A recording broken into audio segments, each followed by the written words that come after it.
एक ऐसा मंदिर जहां सुबह 4 बजे राख से पूजा होती है, एक ऐसा ज्योतिर्लिंग जो स्वयंभू है, और एक ऐसी शक्ति जो समय को भी नियंत्रित करती है। ये है महाकाल की नगरी उज्जैन। उज्जैन का महाकालेश्वर मंदिर भारत के 12 ज्योतिर्लिंगों में सबसे विशेष है। श्री महाकालेश्वर ज्योतिर्लिंग मंदिर एकमात्र दक्षिणमुखी ज्योतिर्लिंग जो स्वयं भगवान शिव की तांडव शक्ति का प्रतीक है। कहा जाता है कि यह मंदिर स्वयंभू है, यानी महाकाल की यह मूर्ति किसी इंसान द्वारा नहीं, बल्कि प्रकृति और ईश्वरीय शक्ति द्वारा प्रकट हुई है। पुराणों के अनुसार जब उज्जैन पर दैत्य दूषण और शक्ति नामक राक्षसों का आतंक फैला, तब आदिवासी राजा चंद्रसेन ने शिव भक्ति में लीन होकर महाकाल का आह्वान किया। कहते हैं उसी समय भूमि फटी और स्वयं महाकाल प्रकट होकर राक्षसों का अंत किया, और यहीं से आरंभ हुआ महाकाल मंदिर का इतिहास। इस मंदिर का निर्माण समय समय पर बदला गया। विक्रमादित्य काल, सिंधिया राजवंश और फिर आधुनिक समय तक इसकी महिमा हर युग में और बढ़ी। आज भी यह मंदिर अपने भस्म आरती के लिए प्रसिद्ध है, एकमात्र स्थान जहां शिव को चिता की भस्म से अभिषेक किया जाता है। सुबह 4 बजे की इस आरती में भाग लेना किसी दिव्य अनुभव से कम नहीं। लेकिन महाकाल मंदिर की भव्यता सिर्फ उसकी धार्मिकता तक सीमित नहीं है। इसके नीचे कई रहस्यमयी सुरंगें हैं जिनका रास्ता आज भी बंद है। कहा जाता है कि ये सुरंगें सीधे पाताल लोक की ओर जाती थीं। वैज्ञानिक आज तक यह नहीं समझ पाए कि इस मंदिर की दीवारें और गर्भगृह इतना शक्तिशाली कंपन क्यों करता है। एक और अद्भुत तथ्य, उज्जैन वही स्थान है जिसे ग्रीनविच लाइन से पहले विश्व की समय रेखा माना जाता था, यानी यहां से दुनिया का समय मापा जाता था। क्या यह संयोग है कि महाकाल, काल के देवता, समय की शुरुआत में विराजमान है?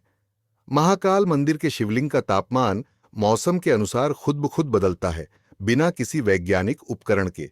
और सबसे चौंकाने वाली बात, यहां जलाया गया दीपक कभी बुझता नहीं। यह दिव्यता और ऊर्जा आज भी रहस्य बनी हुई है। शहर में हर 12 साल में सिंहस्थ कुंभ होता है,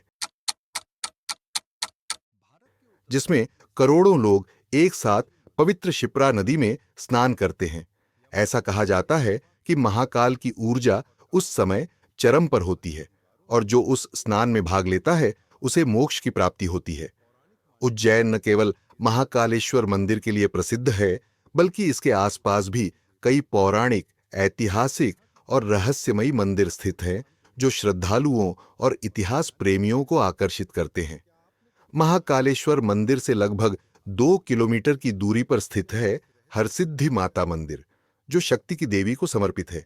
यह मंदिर शक्ति पीठों में से एक माना जाता है, और यहाँ की दीपमालाएं खास आकर्षण होती हैं जिन्हें नवरात्रि में जलाया जाता है। इसके अलावा काल भैरव मंदिर भी उज्जैन का एक रहस्यमयी स्थल है। यहाँ काल भैरव को शराब का भोग लगाया जाता है और चमत्कारिक रूप से वह शराब खुद पीते हैं। इसे देखने के लिए देश विदेश से लोग आते हैं। संदीपनी आश्रम भी एक ऐतिहासिक स्थल है, जहां माना जाता है कि भगवान श्री कृष्ण, बलराम और सुदामा ने अपनी शिक्षा प्राप्त की थी। यहाँ आज भी वे कुएं और शिला देखी जा सकती हैं जो उस समय की याद दिलाती हैं। ओंकारेश्वर नर्मदा के द्वीप पर बसा चमत्कारी स्थल, उज्जैन से लगभग 140 किलोमीटर की दूरी पर स्थित है। ओंकारेश्वर, जो नर्मदा नदी के बीच एक द्वीप पर बसा है, यह 12 ज्योतिर्लिंगों में से एक है और इसका आकार एयूएम जैसा दिखाई देता है, इसलिए इसका नाम पड़ा ओंकारेश्वर। यह स्थान आध्यात्मिकता, रहस्य और प्राकृतिक सौंदर्य से भरपूर है। यहाँ 2 मुख्य मंदिर हैं, ओंकारेश्वर मंदिर और मामलेश्वर मंदिर, जिनके बारे में कहा जाता है कि दोनों मिलकर ही पूर्ण ज्योतिर्लिंग बनाते हैं।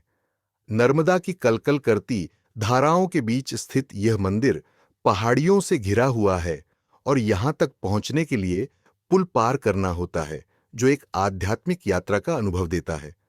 ओंकारेश्वर से जुड़ी एक रहस्यमयी मान्यता यह भी है कि यहाँ की नर्मदा नदी उल्टी दिशा में बहती है, जो एक दुर्लभ प्राकृतिक घटना है। इसके अलावा यहाँ की गुफाएं और योगियों की तपोभूमि रही हैं, जहां कई संतों ने ध्यान किया है। अगर आपको यह वीडियो अच्छा लगा हो तो इसे लाइक करें, चैनल को सब्सक्राइब करें और अगला वीडियो किस विषय पर चाहिए यह हमें कमेंट में जरूर बताएं।